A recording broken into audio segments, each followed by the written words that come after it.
Hey, you dorks, this is Gunnar Hansen, Leatherface from the Texas Chainsaw Massacre, and you are listening to The Dorkening. Hi, I'm Brian Johnson, and although you probably accidentally stumbled across it and have no idea why you're watching it, you are in fact watching The Dorkening.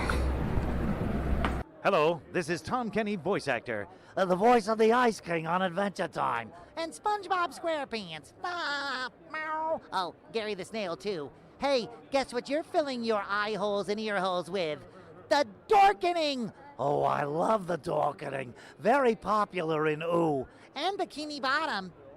Hi, I'm Lou Ferrigno. You're watching The Dorkening. And you know what? You don't like me when I get angry, so don't get me angry. You better keep watching The Dorkening. Hey guys, this is Felissa Rose, and you're watching The Dorkening. Hey guys, it's Courtney Palm. We're shooting Death House, and you're watching The Dorkening. This is Anthony Michael Hall, and you're watching The Dorkening. Stay tuned, my friends are going to show you what entertainment's all about, baby. The Dorkening.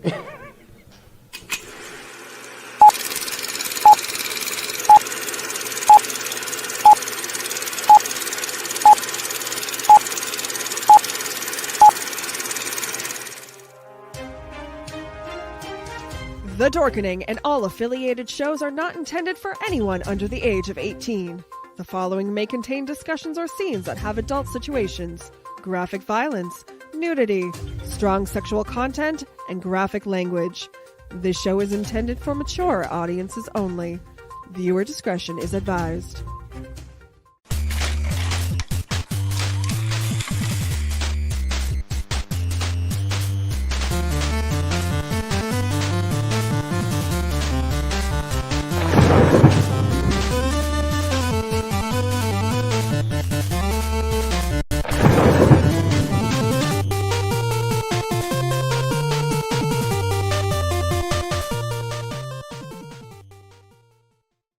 Rise and shine, my sinners. When Father Evil starts his day, he gets a little deadly. Deadly Grounds coffee has the richest, smoothest flavor you'll find anywhere. It's sinfully delicious. Once you go deadly, you never go back. Order yours at getdeadly.com. Coffee's so good, it's scary.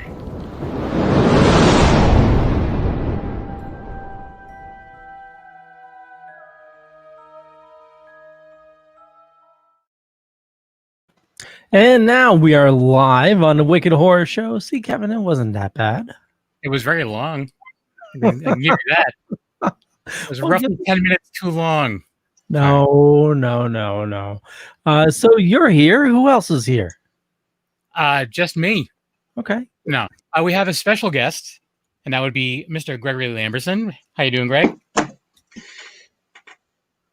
I watched a snail crawl along a razor blade.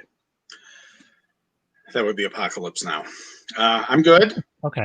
I'm ANC. alone. Yeah. I think I've been ghosted by Michael Thurber, who's probably having some technical issues. That's all right. That's all right. We can have him on another time. But I'm feeling slighted by Tony and Wolfie.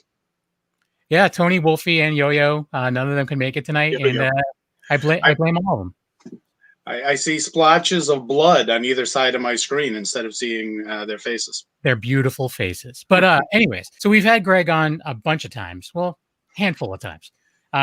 So Greg first off, Greg is a great filmmaker, but he also runs an awesome film festival that Leo and I had the pleasure of attending a couple years ago, and it was a really good time. But you're on to talk about your new movie, Widow's Point, correct? You are correct. Oh, good. I'm here to talk about Widow's Point. Oh, and Michael's in the chat. Michael, where are you? Not ghosted. Not ghosted. Oh, it's funny. Anthony Thurber, then Michael Thurber. Yeah, I know. There's so many Thurbers in this room. A little overdose of Thurber. But so anyways, I can't get into this. Yeah, Google Chrome also works on mobile as well. So you just need to link that Greg sent you. Yes. So looking at the previous movies you've made compared to this one, the one thing I do like about your films is they're not all the same. You know what I mean? Like they're very different. So Slime City, which was a long time ago, but Slime City Massacre in 2010. You have Killer Rack, Johnny Gruesome. They none of them are like, oh yeah, obviously this is the same guy who made this. So congrats on that, because it's a rarity nowadays. But so how did this all come to be? How did Widow's Point come to be? Well, first of all, I should say that I always wanted to make horror films, and somewhere along the way, I just started making goofy body horror comedies, which was never the intention. That was just sort of the projects that developed or came to me. Widow's Point also came to me from Richard Chismar, who co-wrote the novella, with his son Billy Chismar. Richard Chismar owns Cemetery Dance Publications, and he wrote a couple of episodes of Masters of Horror. He also wrote Roadhouse 2. He's got a publishing empire in Maryland, and he has invested some money in some of my low-budget films. And he sent me an advance copy of Widow's Point before it was published to see if I thought it would make a good movie. And immediately I did. And I suggested that I write the screenplay. He could have written it himself, but I wanted to get the ball rolling quickly. I didn't want to spend a year in development. I wanted to get things moving. So I wrote a script. He liked it, and we looked for money from there. Nice. He is the executive producer, one of the two executive producers of the movie. Cool. And so he's an author as well, obviously. Has he written anything? Because I noticed I saw Stephen King's name in the thank yous. Is he the one that did? Is he the one that like co-wrote a book with Stephen? He did co-write a book with Stephen King, Gwendy's Button Box. Yeah, I grabbed and that then, at the film festival. He gave correct. That's right. Awesome. I've actually shared it with a bunch of friends. We pass it along, and we all really, really enjoyed it. So that's awesome. Well, he also wrote a sequel to that, which was just published, which he wrote solo. And Stephen King is thanked in the credits because I added a little Salem's Lot touch to a scene in this movie. And I really wanted the publisher, the character who's an agent, I wanted his office to have a cover from Salem's Lot, because I love that book. Yeah. So we had to get permission, to use the cover art that we hung on the wall, and Stephen King's name's there. So we thanked him for letting us stick his name in there. Awesome. That's cool. So do you want to maybe talk a little bit about the story? I mean, without giving too much away, obviously, but just a little bit about the story of the movie. Craig Sheffer plays an author who made an impact as a horror author, but then moved on to mainstream novels because he saw himself as an artist. And he's fallen on hard times, and he's gone through a divorce, and he needs cash. So he's decided to re-enter the genre that made him famous. And he travels to the Widow's Point lighthouse, which is in an unnamed state. It's kind of suggested that it's probably Maine. In the novella, it's Nova Scotia. A haunted lighthouse. And he plans to write a book about the history of this haunted lighthouse, all the murders and things that happened there. And as a publicity stunt, he has himself locked in the lighthouse tower for one weekend. No one has done that in 100 years. So the setup isn't unlike the Don Knotts classic, The Ghost and Mr. Chicken. Craig Sheffer has to spend a weekend in a haunted structure. While he's in the lighthouse, he narrates some of the episodes that occurred over the years. So there are some flashbacks, self-contained stories to previous timelines before the shit hits the fan and whatever's in that lighthouse sets its sights on him.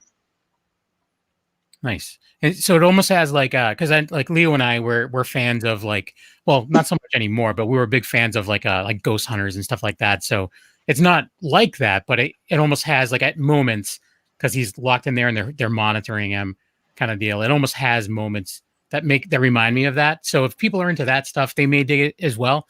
But it's a completely different feel altogether. A lot of really cool like flashbacks going into the story, and your daughter is in it, and she's awesome. Thank you. Yeah, it's like I remember when we were up at Buffalo Dreams, like she was walking around singing. And I was like, "This kid's got a great voice, and now she can act too." So that's awesome. So you have a and she sings in the film. Yeah, exactly. And it's very creepy. She does a good job, but it definitely creeps it out, especially during the end credits. It's like, oof, unsettling. And the narration adds a whole level whole different level to it as well. So this comes out, I believe, September 1st, correct? Yes. And we do have the trailer. Would you like to introduce it? Well, this is the trailer for the movie Widow's Point. The end.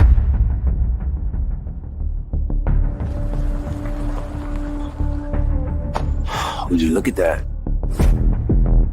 How the hell is my favorite client? I'm staying at the Widow's Point Lighthouse in Harper's Cove. Supposed to be one of the most haunted locations in America. This is gonna be the scariest thing I've ever written. Built in 1838, it was named for the widows of the sailors who died in shipwrecks below. In the decades that followed, nearly 24 mysterious incidents occurred, including suicide and murder. I've arranged to spend the entire weekend locked inside this notorious landmark. Looks like a journal. My name is Delaney Collins. We moved here a year ago. And I love it. Almost 100 years ago, when the lighthouse was built, 3 men working on the catwalk fell to their deaths. Something is wrong here. I see things from the corner of my eye, like shadows that move when they shouldn't.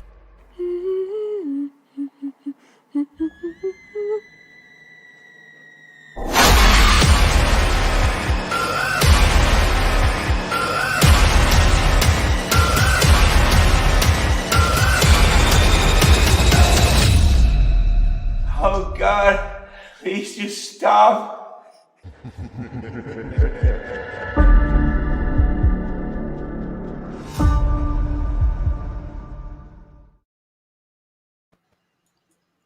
There we go. Comes out September 1st. And is it is it coming out digitally and like physical media, or is it one or the other? It will be on demand, and it is available on DVD. People can pre-order that now. It will actually be in Walmarts across the country, which is nice. It's different for me. That's awesome. Yeah. So, who are you doing distribution with? Devil Works is the sales agent, and the actual distributor for U.S., Canada, UK, and Ireland is a company called 101 Films. Okay. Which releases a lot of cool stuff. Yeah, definitely. I've definitely like seen some of their releases. There's a few out there that have some really quality stuff. So that's awesome. Yeah, the movie I enjoyed it a lot. And again, it's completely different than even like Johnny Gruesome and the Killer Rack. Completely different feel altogether. And yeah, congrats. Thank you. One thing I really dug about this one too is the actual spots where you filmed. Like, so the lighthouse itself was awesome. There was that cave that was really cool. Mm-hmm. So was that something that like are these places you've been to before, or these you just had to scout them out, or how did that come to be? The lighthouse is in Dunkirk, New York, where I lived as a little kid, and it's right next to the village of Fredonia, which is where I grew up. So I was aware of that. The cave is part of an underground tourist attraction that I'm aware of. I know they shot some scenes from Sharknado 2 in there, and a couple of other films have shot there. I was desperately looking for a cave. I didn't want to use that one because you can tell it's some sort of structure. It's not a natural cave, but it's got a cool look, and really it's all we could find. So that's what we settled for. Yeah, there isn't too many. It's like I wouldn't know where to go if I needed to find a cave, except from California maybe. But I mean, I found some, but they weren't necessarily safe. Oh yeah. I would just go to Pirates. My daughter was the star of that scene, so I right, exactly. Had some concerns. Wasn't she in? She's been in some of your other stuff before, right? She has a 3-year-old. She picks her nose in Slime City Massacre. A little method acting there, and she has a funny monologue early in Killer Rack. Her little speech in that is actually something she said to me, where she's complaining about men talking about boobs being inappropriate. So I wrote that into the script. A tiny part in Dry Bones, a real low budget one I did. And she has a 1-minute scene in Johnny Gruesome, which is actually a pretty good scene, where she's a little girl he encounters in the woods. Yeah. And one thing I noticed, Johnny Gruesome is it Tubi? It's on Tubi now? Tubi, yes. If anyone's interested in watching Johnny Gruesome, please watch it on Tubi and not Amazon Prime. because you make Because more money. Yeah, we'll actually see a few pennies from Tubi, and we'll see nothing from Amazon Prime. Yeah, we've actually started hearing that recently from some other filmmakers. They're like, we actually get paid. Like, it's crazy. Like Amazon, it's forever before they see anything. So yeah, Tubi. I think Tubi's great. I mean, it's got ads, but what, you know? Yeah, they're unedited, even though you got to put up with those ads. And what can be annoying is they tend to be the same ads over and over. Mhm. But I spent like a week just watching different films on there, and I found that I actually appreciated the time to run out and grab some food really quick or something. Oh, totally. Yeah. It's sort of a different reaction than I have with commercials when you're watching a TV show, because they're spaced farther apart, so you get a good chunk of the movie usually. From what I hear, it depends on what time of day you're watching. Because if you one of the guys that we had on for a movie previously, he said he watched it in the morning and he had or earlier in the day, and he had 12 commercial breaks. I watched it at 10 o'clock at night. I had 4. So yeah, I suspect most of the viewers of this show probably watch movies late at night, so it's not too bad. Yeah. And do you know? Are you looking to get any of the other films on Tubi? Well, that's up to my distributor. I have asked them to do it, and we'll see. Alternative Cinema has my first 5 films, and they split with their digital media partner, so all those films are unavailable for streaming right now. They're only available as physical media, and they're getting ready probably to relaunch with a new digital partner. But I would really like for them to put them on Tubi. Yeah, it would be cool to see Slime City and Slime City Massacre on there. Just to watch them again. Because I don't have the physical copies. I know because I would want it on Blu-ray, and right now all I can find is DVDs. Well, I'm glad you brought that up, because the Slime City and Slime City Massacre Blu-ray is only $15. You order it direct from alternativecinema.com. Okay. Consider it done. Okay. This is all worthwhile. Oh, totally worth it. I'm going to see 75 cents out of this conversation. Nice. Directly to you, or if you had one physically, I'd buy it from you. Does that help? Well, come to the festival this week. I wish I could. It's too far away. So speaking of the festival, like I said, we had a really good time, but you were explaining that things have changed a bit because of everything that's going on in the country and the world. So what are you doing with Buffalo Dreams this year? Well, our regular venue is not open, as is the case with all the movie theaters in New York State.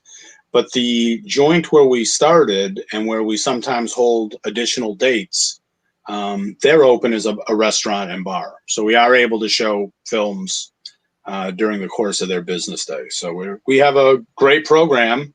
We're keeping it low key. We don't want to get a ton of people in there. But the show's going on. We specifically did not want to switch to a virtual format, which is what a lot of the festivals have to do. Nothing against that, but it's, you guys have been there. It's just not the same. Yeah. That's the thing, though, is I've been there and it was great. But at the same time, too, I'm like, it's a very far drive. And I think if I had an option for virtual, for some other film festivals, I would probably partake in those more, because I also, too, I get to see the movies. There's a lot of movies that, we have guests on, they're like, oh, it's doing the festival circuit. And a year later, we're like, hey, whatever happened to that movie? Oh, it's still in the festival circuit. I just want to see it, But yeah, I mean, if they figure it out, I think it would be good for filmmakers, but I don't know. I agree. Being there, sitting next to some stranger and you're both laughing at a movie, or you're both like, oh my God, this is crazy. And you get to meet a lot of people. How many people did we meet when we were up there? Yeah, it was great. And people that we've had on the show that we never get to meet that were there. I'm forgetting his name. I think he was in this one. He was one of Bartles and James, right? Yeah, actually, both were in there. They were? I don't know if I noticed the other one. Yeah, they were both in there. Huh. Now I'm on the spot because I don't remember which one's Bartles and which one's James. But Michael here, the older of the two gentlemen, passed away in June. What? So Widow's Point, he's in that poker room scene. I think it's such a natural performance. That's the last of my films that he'll be in. He was in everything that shot in Buffalo, so I'm sure that films that he has makes an appearance in will continue to come out for the next couple of years. But this was the last time that he and I will work together, sadly. The other one, James, He's the cop who goes up the lighthouse and confronts the kid who's taking photos on the stairs. Yeah. So they're not together, but they are both in the film. Yeah. And he looked completely different. Like, I know it's been a couple of years since I've seen him, but the way that he was made up and everything, he looked older. I think the last time I saw him, he was dressed up like Spider-Man at the film festival.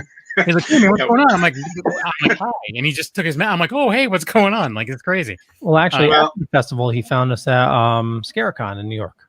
Yeah, he did that too. Both of them. He does go to Scarecon. Yeah. Well. Yeah, he has aged a tad. He's got 2 kids now. It changes things. Wow. Everyone's grown up before our eyes except for me. Anyways, so like, how long is the film festival going to be? Like, how many days this year?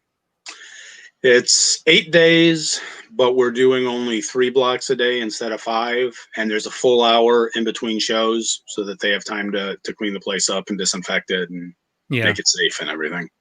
How many movies this year? It's around 70. You know, I lose track by the end because we always add a couple of shorts and then we lose a couple. You know, we had a feature pull out 1 week before the start date, which is that's a dick move. Yeah, there was a lot of cool ones that we saw there that are still like there was a short. I want to say Slapface was here, and I know Jeremiah is working on the feature of that now, which is pretty awesome. And we've had him on the show because of that. We got to talk to him there, and then we had him on down the road. But yeah, it was a really good time. Hopefully, we can get back to normal at some point now, and I'd like to go back. Yes, you guys should plan on coming back next year. Okay. Hopefully things will be normal. And the cool thing is with the regular one is if there's a movie that's playing that you don't have any interest in, you can just go across the hallway and play with cats or give blood. You can't do that. You can't do that at this place. But this place serves beer and wine and pizza. There you go. So there's a trade-off. I should say that we're sort of treating this as like a movie club more than a big film festival. We're not heavily promoting it. We don't want a big crowd. Try and keep it low-key, fun, you know, not too many people. Yeah. So forget everything we just said. You don't want to research it or anything. That's right. Wait for next year. Well, actually, you won't get me in any trouble if you go to our film festival because Chris hasn't updated it yet. It still has a 2019 program listed. Oh, all right. Perfect. Way to go. So I just wanted to break in here for a second because we have a special announcement, and also Anthony Thurber has a question. We'll get to it in just a second. But Tom from Deadly Grounds just reached out to me before the show, and he wanted to give you guys a special discount. It expires on the 31st. So if you go to Deadly Grounds, getdeadly.com, put in the code DORK10, DORK10, the number 10. You're going to get 10% off your order. And if you order over $50, you'll get free shipping. I just ordered a bunch of coffee myself using the code. And so that should be active right now. And if you don't know about Deadly Grounds, they make the best coffee that you'll ever have. And they're local right here in Connecticut, just small mom and pop shop, you know, making the best coffee you'll ever have. But here's a zombie talking about coffee. If I can find the right button. Here we go. Everyone thinks because you're a zombie, you don't know good coffee. Well, they're wrong. There's only one brew that gets my seal of approval. Deadly Grounds coffee is my guilty pleasure. The aroma is so intoxicating. It brings all of my neighbors out of the woodwork. Deadly Grounds coffee. Coffee to die for and zombie approved. It's good to get a little deadly. Use the front door! Oh, they're so disgusting. So if you're looking for some good flavors, Death by Chocolate is my absolute favorite. Witch's Brew, which is a chocolate raspberry. If you don't like flavored coffee, what do you recommend, Kevin? Hell's Fury is awesome. And just like the Dark and Deadly, I'm a big fan of. But I've been drinking the chocolate almond recently. Oh, there you go. I'm almost done. I have maybe one travel mug left worth of it. But you know, the most important thing is pumpkin season has already started. So. Pumpkin season never stopped for you. You order pumpkin spice. No. I that's actually all I have left right now is Witch's Brew and pumpkin. So I got about 6 bags of each that I'm going through. It's a problem. It is. Yeah. It's a problem that I'm happy to have. But anyways, so Yeah, Anthony Thurber had a question before we get into that. So from the trailer, Widow's Point looks like a departure from the ultra splatter films like Slime City and Killer Rack. What made you want to choose to do a serious supernatural horror film?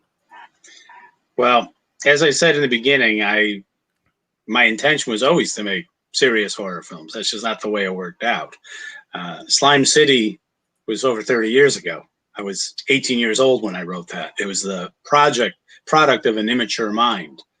Killer Rack was written by my friend Paul McGinnis, who's nowhere near 18 years old, and yet it was the product of an immature mind. Yeah, actually, after Killer Rack, I made a decision. I had to get Johnny Gruesome out of the way, but I made a decision that I wasn't going to do any more comedies from this point on. The clock is ticking, the years are spinning by, and my goal of making one great, truly great horror film is getting both closer to my grasp and farther away. Well, we're in a time now where there's I mean, it's a lot easier now, I would say, to make a film. I mean, I'm sure you probably agree. Like, hopefully you agree. Like the I don't know, you can get more for your buck now as far as like technology and stuff goes. So the good thing is we're seeing a lot of good stuff, but we're also seeing a lot of bad stuff. So it's on that side of it, I guess it may be a little closer to you, but there's so much stuff out there. Everything's so saturated. It's, unfortunate that things get missed. So that's why I was psyched to see Johnny Gruesome on Tubi, because I'm going to tell all my friends, go check it out, because I've been talking about it forever. And it's like, now you can go see. You have no excuses. You can go see it for free. But yeah, I mean, I really enjoyed. I mean, I enjoyed this one a lot, but I thought Johnny Gruesome was great. You don't feel like that was a great one? I enjoyed it. The reviews were mixed, and the artwork that they put on DVD was god awful. So I have some misgivings about that one, mainly because of how it was handled distribution wise. Yeah, but on Tubi, I have to say, on Tubi they went with my poster. Yeah, after the DVD failed with the shitty artwork that they put on it, I said, please go with the artwork that I supplied, and kindly they did, and immediately we started seeing some checks. So yeah, nice. Sometimes the filmmakers know better than the salespeople. Sometimes, or all the time. Most of the time. Yeah. But I will pick a bone with what you said, in that there's nothing easy about making films. Okay. It's such hard work. It's fun work. I'd rather work 12 hours on a film than 8 hours in an office, for sure. Mm-hmm. But it's demanding work. It's hard work. You have to put every bit of yourself into it. And even the worst movie that you see, somebody was busting their butt to make that. Okay. Well, yeah, I mean, I know that part of it, but as far as like back when you made Slime City, I mean, it wasn't, digital like video and stuff like that. So it was like, I don't know. I mean, I don't know. I've never made a movie. So this is true. We made Slime City in 1986 on 16mm for $50,000. And 22 years later, we made Slime City Massacre, a much bigger film with a much bigger cast and a lot more effects, and Debbie Rochon and Brooke Lewis and a few other people, and it cost $50,000. Free labor is what makes a film cheap, though, not necessarily the technology. Okay. And I don't ask people to work for me for free anymore. I pay them, and even if someone's only getting 150, 200 a day, if you have a crew of 25 people, that's a lot of money. Yeah. So some aspects are cheaper and some aspects are not. I mean, the guys who can shoot the movies themselves and edit them themselves, those guys are the ones who can make a really good film for 25, 30,000. I'm not an editor. I'm certainly not a cameraman. So I need to hire people to help me realize my vision, and that drives the price up. Yeah, I'm sure. Yeah. And I mean, like I said, there's a lot of saturation. I mean, we do see some good, like some really good, like, I mean, you run a film festival, so you see a lot of like just awesome stuff coming through, I'm sure. But there's also a lot of stuff out there. There's people that just, strictly work with their cell phones. They're making movies on that. I've seen some good ones, and I've seen some that are like not so great. But yeah, I mean, more people can make films, so the percentages of good films and bad films go up. The quantity overall increases, whether they're good or bad. Yeah, and then that goes back into your choice of the cover for Johnny Gruesome, where it's going to stand out more, and you want something that's going to catch people's eye, and it's an original story and stuff like that too. So I think with this one as well, I think if people read a synopsis, I think that they would be more apt to check it out for sure. So how do you feel that you're an artist? So I know like most people that are the most critical of their own work are artists. So do you have problems with Widow's Point as well? I like Widow's Point. I think it's really good. I think Craig Sheffer is amazing. I think the supporting cast is good. The location's good. The camera work's good. The score is special. Yeah, I think it's a good film. I'm pleased with it. Satisfied. Of all my films, Slime City Massacre is probably the one that is closest to what I envisioned. So, I mean, that's the film I'm happiest with, even though that was a $50,000 film. But I'm happy with this one. I thought it turned out well, and it was super great to work with Craig Sheffer, who's a good friend of mine. Nice. Yeah, he was great. I have zero complaints about anyone in the movie. I thought your daughter killed it, and it was great. It was great. It's good to see her. Is it something that she's thinking about continuing doing, or is it just going to be in your movies? No, she's more well, she has done a few other films. She's had a couple of small parts in some Fred Olen Ray TV movies. One of them a Christmas film with Howard Hessman. She had a scene with Howard Hessman from WKRP and Head of the Class. Awesome. That was great. No, I kind of, she's grown up kind of being on set or hanging out at the effects labs or whatever. She's very blasé about it. She took it seriously. She really studied her lines. She did enjoy having makeup and wardrobe tend to her. She liked being part of the whole thing. She would hang out. It's funny, Craig Sheffer's daughter is in it too, Willow. And she plays the ghost that's in the bride outfit. And in between takes, KateLynn would go hang out with Willow and Craig in Craig's van, which served as his dressing room. And Craig brings his dog to set. He's got this little dog. So the four of them, including the dog, would hang out and had a really nice time. That's awesome. I mean, but she does not want to be an actress. She does say from time to time, "Oh, is there a part for me in that one?" But she tries to play it off. She did even the trailer that you showed. I was so excited when I got it. The sales agent Devilworks did that, and I was thrilled with it. I thought they did a fantastic job. And I showed my wife, and my wife's all excited. And we showed KateLynn because she's got a big part of the trailer, and she just didn't care because she was on her phone. 4 months later, she happened to watch it, and then she watched it like 6 times in a row and shared it on her Instagram. Just a few days earlier, we had a conversation because she made a political post that 1,500 people liked. And I said, if you're getting that kind of following, you have got to promote this movie for the good of the family. And she said, I don't do that, Dad. I don't post personal stuff. I only post about politics. And after watching the trailer a few times, she broke down and she shared the trailer. I guess she was pretty proud of it. Yeah, that's awesome. I would be psyched, especially because, I mean, if it was like a little background thing, I'd be like, yeah, see that dot back there? That's me, whatever. But like, she has a pretty awesome part and she's great in it. So it's just really cool. Yeah, it is. It was cool. And, my wife produced the film. So it was a family. Definitely when I agreed to make the film, when I told Rich Chismar, yeah, we can do this, I thought of her right away. And I thought of Michael Thurber right away. Those were the two people that right away I knew I had to have as these characters. But we knew that it would be an interesting experience for the family, for all three of us to be making a movie one summer. And it definitely was special. Nice. Leo, you were saying something? No, I was going to say, speaking of trailer, if you're just joining us, we're talking about the movie Widow's Point, which comes out on VOD and also physical on September 1st.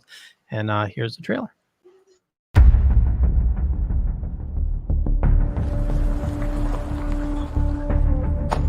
Would you look at that? How the hell is my favorite client? I'm staying at the Widow's Point Lighthouse in Harper's Cove. Supposed to be one of the most haunted locations in America. This is gonna be the scariest thing I've ever written. Built in 1838, it was named for the widows of the sailors who died in shipwrecks below. In the decades that followed, nearly 24 mysterious incidents occurred, including suicide. and murder. I've arranged to spend the entire weekend locked inside this notorious landmark. Looks like a journal. My name is Delaney Collins. We moved here a year ago. And I love it. Almost 100 years ago, when the lighthouse was built, 3 men working on the catwalk fell to their deaths. Something is wrong here. I see things from the corner of my eye, like shadows that move when they shouldn't.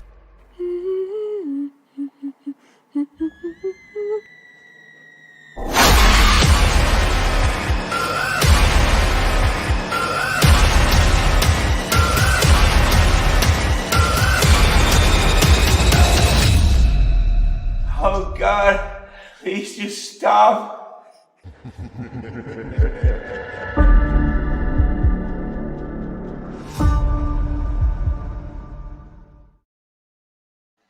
There we go. Widow's Point. Like I said, it's going to be actually, if you check show notes down below or above, depending on where you're watching or listening to us, you'll find a bunch of information. But I believe you even said it will be available at like your local Walmart. You can go pick it up as well. That's right. Brave the pandemic. So you can go grab your hands on that DVD and you don't have to wait for the USPS to slowly deliver it. Yes. Or deliver to the wrong address, which happens to me for some reason. You don't want your widow's point to be a victim of the conspiracy to keep us from casting ballots. That's true. Go to Walmart and grab your physical copy. I'll do it. I did it with Jordan Pacheco's recent movie. If it's there, I'm there to support. So I'll get that 75 cents to you for the Slime City Massacre, and I don't know how much. No, Johnny Gruesome, the royalty. Oh yeah. But if I buy the Blu-ray combo set, you said you have to remind me the URL of that before the show's over, so I don't forget. I promise. All right.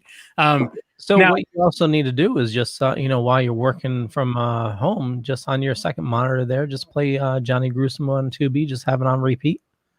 There you go. I should do that, but I can do it usually too. have other things on. Well, I can have it on, just the volume off. I can have my podcast in this area and work on this monitor here and have, I can do it. I see these films so many times during post-production, every little tweak we make, the music coming in. By the time we have our first screening, I've probably seen the finished film 50 times. So once they're out, I tend to take a long break before I revisit them. Mm-hmm. So I did watch Johnny Gruesome on Tubi once. I did my duty. And maybe I'll check it out again before the pandemic's over. Yeah, hopefully that's sooner than later. But so going back into the new movie, filming in a lighthouse, like what were the constraints like for that? Like, how did you get to figure that out? Because I've only been in one lighthouse in my life, but it was very cramped, especially where it seemed like where he was. So how did you get around that? So the lighthouse in the novella is this huge Gothic tower. I've said it's the type of thing that would be in a Del Toro film. There's actually 3 levels of rooms that the character goes up and down in. There's no way we were going to shoot in that. And if we tried to shoot it with miniatures and stuff, I would never hear the end of it on the internet, because these guys will tear you apart for anything. I knew that we were going to shoot at either this lighthouse or another one that has sort of a similar configuration, being that it's a house with a tower attached to it. The house is called the Lighthouse Keeper's Quarters. And this one, like I said, was in the town where I grew up. A lot of the lighthouses these days are owned by nonprofit organizations. So retired folks run them. This one's no different, but this one is also a museum. So you come in and the grounds are fenced off and they have some boats and stuff on the property, and it really is on a cliff. But the Lighthouse Keeper's Quarters, there's room after room filled with naval uniforms and military artifacts. And we didn't want to shoot in those rooms, even though some of them were period piece and would have been perfect. We just didn't want to take a chance on breaking anything. So we shot the exteriors of the lighthouse, the stairway you see, that little room that leads to the stairway, and the catwalk. And everything else was shot in a house that doubled as the Lighthouse Keeper's Quarters and on a set that we built for Sheffer. The only restrictions that they put on us for the lighthouse was that we couldn't go near the actual lantern because it has a lens that costs tens of thousands of dollars. It's one of the only ones in the country, actually, that's still operating. But that wasn't a big deal. I never needed to get near that. One review and interviewer criticized it because we use a digital effect for the thing blinking on and off, and he knew that it's supposed to rotate. So that was a big concern for him, but it seems a minor point to me. Oh, totally.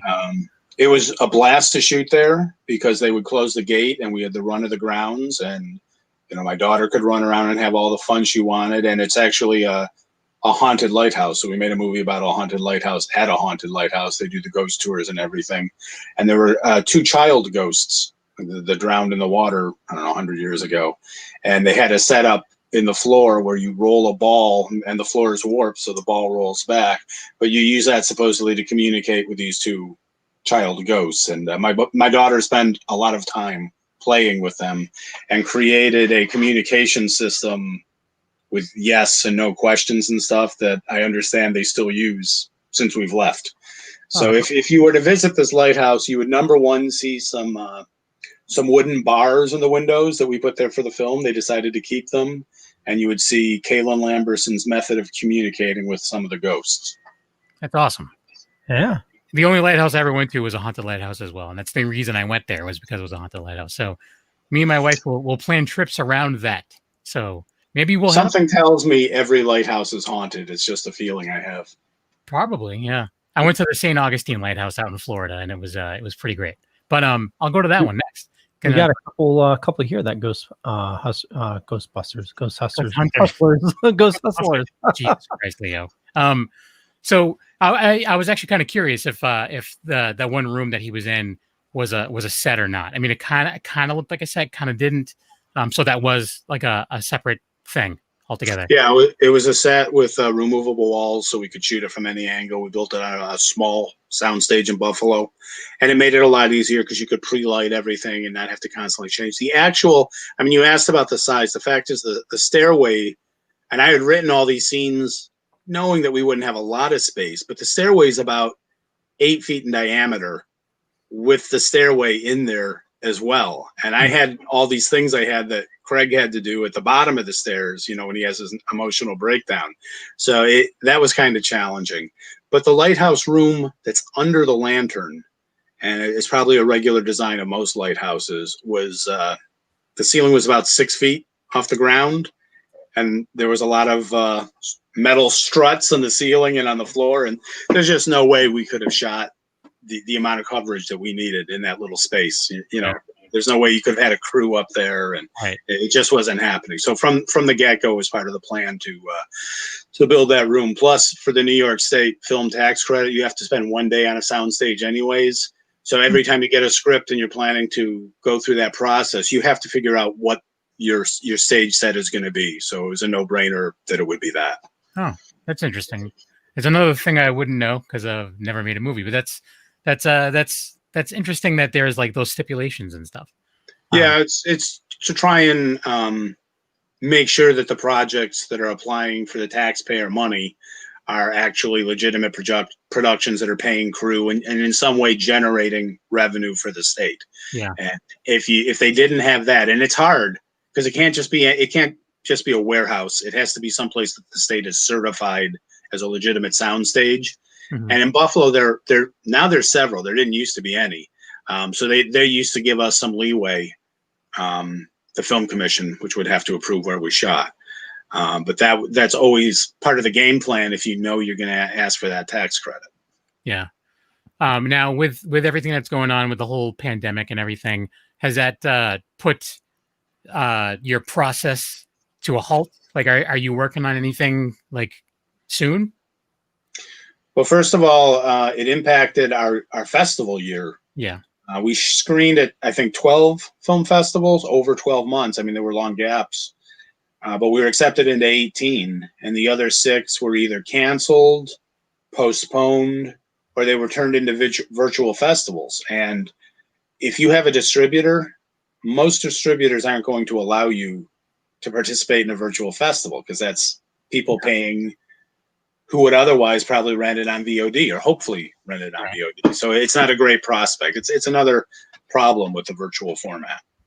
And I was actually kind of curious about that too, because it's with like piracy and stuff like that, I'm sure that people can find a way around it, and ripping, even just doing a screen cap of the whole festival. So there's got to be a way around it.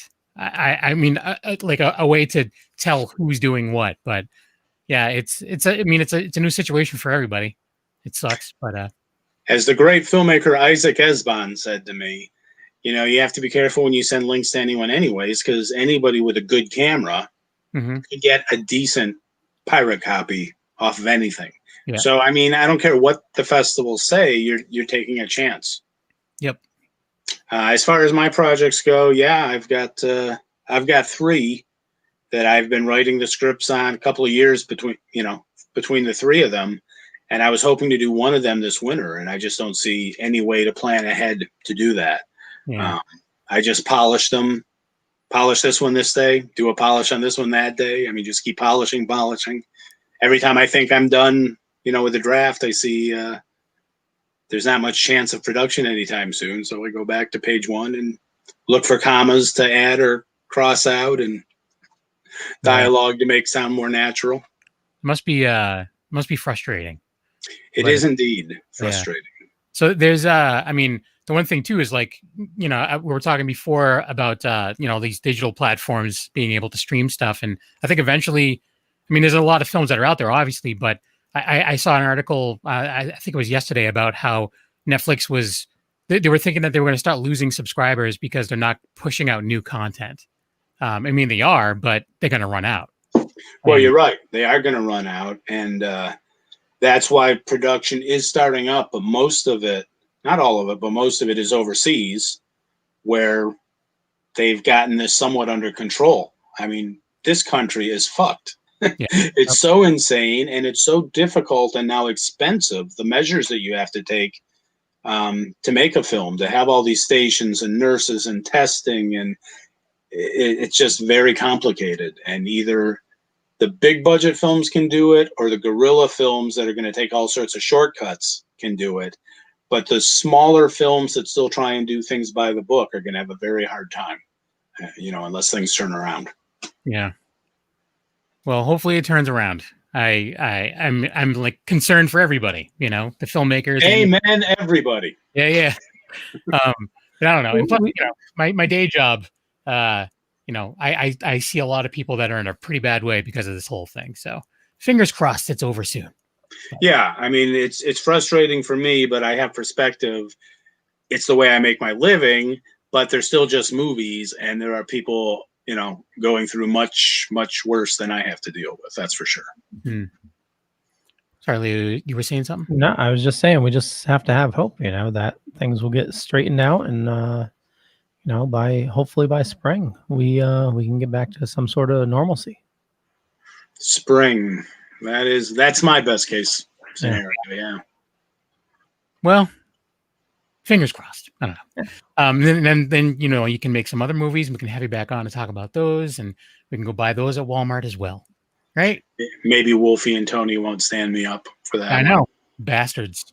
I do feel that since Michael didn't make it through the interwebs, I should talk about him a little bit. Oh, yeah, totally, yeah. He's got all these friends probably tuning in. I was going to have him play the piano and everything. Oh man. Like how you've worked with him before. How did your work relationship start? So he's based in Rhode Island, and I call him Rhode Island's Vincent Price, just as I used to call Michael O'Hear, who passed away, Buffalo's Donald Pleasance.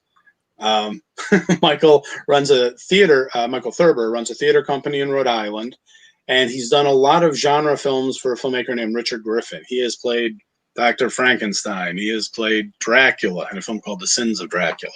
He's been in a whole bunch of films for this guy, and somewhere along the line, he worked with Debbie Rochon on a film we discussed called Exhumed, which was a Richard Griffin film, and very creepy black and white film, sort of reminiscent of Spider Baby. And he and Debbie were like two members of a family that's sort of a cult, and he had a lot of presence in that. And when Debbie decided to shoot Model Hunger here in Buffalo and asked me to be line producer and assistant director, or actually she hired me to be line producer, and I hired myself to be assistant director. I did a Dick Cheney there. She made it clear to me that she had worked with Michael and she wanted him to be one of the actors on the set. She said all these great things about him. And in Model Hunger, he plays the next door neighbor of Lynn Lowry, who's the woman killing people. And he's the neighbor who has the dirt on her, you know, the character that shows up and provides necessary information. And Debbie made an interesting choice on that film, which was that she said Michael is so expressive with his features and does so many physical things as a character that she thought it would be more interesting if he never said a word. So all these pages of exposition that his character was supposed to provide just went out the door, and she found a way to have him visually do that. Anyways, he was terrific to work with, super nice guy. And when Paul McGinnis and I were doing Killer Rack, he immediately said, oh, I'd love for Michael Thurber to play this character or this character. He just wanted him in the film as any character. And I said, oh, yeah, that's a good idea. So we brought Michael out, and he played the boss in Killer Rack, the sexist boss. He was fantastic. And in that film, he gets to do both comedy and a little darker characters. So I knew the kind of range he had. So when I read the novella, Widow's Point, the interesting thing is the novella is actually first person, and it's a found footage film written as a book. Camera angles are described. Everything is depicted through the camera of the author. And the first character he sees is the old lighthouse keeper who lets him in and locks him away for the weekend. And page 4 of the book, when I was reading it to see whether or not I thought it'd make a good movie, I said, oh, that character has got to be Michael Thurber. So he's sort of an honorary member of the Buffalo repertory community, even though we have to fly him out here and find some place for him to stay. But he's the nicest guy in the world. And I tell the makeup and wardrobe people, you're going to love this guy so much, and you're going to miss him as soon as he's gone. And that's always the case. Nice. That's awesome. Yeah. And actually, I'm pretty close to Rhode Island. So when things get back up and running again, maybe I'll have to go check out the theater company that he runs. There you go. I'm sure that would make him very happy. He's a funny guy because he's not a horror guy. Somehow he's been adopted by a few horror filmmakers who like to use him in all these ways, because he really can do cartoonish things with his face when he wants to. But he puts on classic theater, and I think he plays piano a lot. He does like cabaret theater and stuff like that. So he is definitely a man about town in his town. That's awesome. Is he in Providence, or is he? His theater is in Harrisville. I just checked it out. It's northwestern Rhode Island. That's exactly what I was going to say. Yeah. He's actually closer to you than me, and I'm like 15 minutes away from the border. Oh, really? Yeah. Yeah, because I'm disappointed. Oh, you're wonderful. Yeah. Thank you, Michael. You're the boss, applesauce. That's what he always says. I don't think he's done any shows like this. That's why I wanted to bring him on, because he would be such a good guest. But well, we can figure it out and have him on another time. Click. Yes, name. That's all you got to do. Yeah. Wait a minute. Are you still trying, Michael? He's still trying. We have 2 minutes left. Well, he's a wonderful human being and a fantastic actor, but he will never get a job in IT. Yeah, that's all right. I mean, everyone's working from home now anyway, so it's a good thing. But yeah, so actually, like I was saying, it's right about that time to wrap things up. So do you want to maybe tell people where they can follow you to find out more about your stuff, and where they can buy your films to fund the next one? The theme that has emerged in all the interviews I'm doing this year is I don't care if people follow me. I mean, really, I don't care if you read my tweets or my Facebook stuff. None of that matters. Just read my books, see my movies. Please go to Amazon, Deep Discount DVD, or Walmart and order the film. It's $10 or less. Great bargain. And if not, put on your mask and go to Walmart and get a copy on September 1st. Craig Sheffer is amazing in this film. I think it might be his best performance. Nice. And as far as the other films go, where can people find that double pack of Slime City and Slime City Massacre? AlternativeCinema.com, which is the company that is affiliated with Camp Motion Pictures. Okay. It's in my phone. I am after the show. So yeah, that's great. And also go to Tubi and check out Johnny Gruesome. Put some money in back in the filmmaker's hands. Well, right? it's all going to my investors, but it's important to me that it goes to the investors. Yeah. That's how I get to make more movies. Exactly. If I give the investor a nice check, it would be nice. Nice. Cool. So, Leo, is there anything else? No. What about you? I'm A Knuckle on Twitter and Instagram. I'm on this show every Tuesday night. I also do some reviews with Wolfie over on the audio side. And I'm also part of Secret Underground Hideout and Black and White Fright, all of which are on the network. Leo. Yeah. And I think you should advertise Deadly Grounds one more time. We will. We can do that. I like Death by Chocolate myself. Amazing coffee. Have you had it? Have you had Deadly Ground? I have. Sure. Isn't I've it been at a bunch of conventions.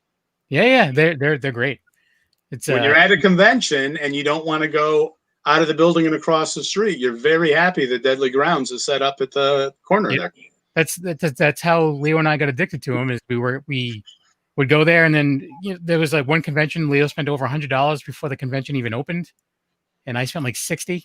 And then he's like, "We need to work together." I'm like, "All right, let's do that." And you leave with one of those sealed plastic bags of the coffee grounds too. It's not just the coffee you're drinking at the convention. It's not, I have to settle for convention coffee. You actually like it, and you end up taking some home. Oh yeah, and people like Caroline Williams, she brings an extra suitcase with her when she goes to a convention that they're going to be at, and she fills it just with coffee. Wow! Yeah. Imagine the drug caper gone wrong. Yeah. That results with somebody opening a case and they're stuck with nothing but coffee. Yeah, they're stuck with with Death by Chocolate or which is brew. Anyway, Leo, go ahead.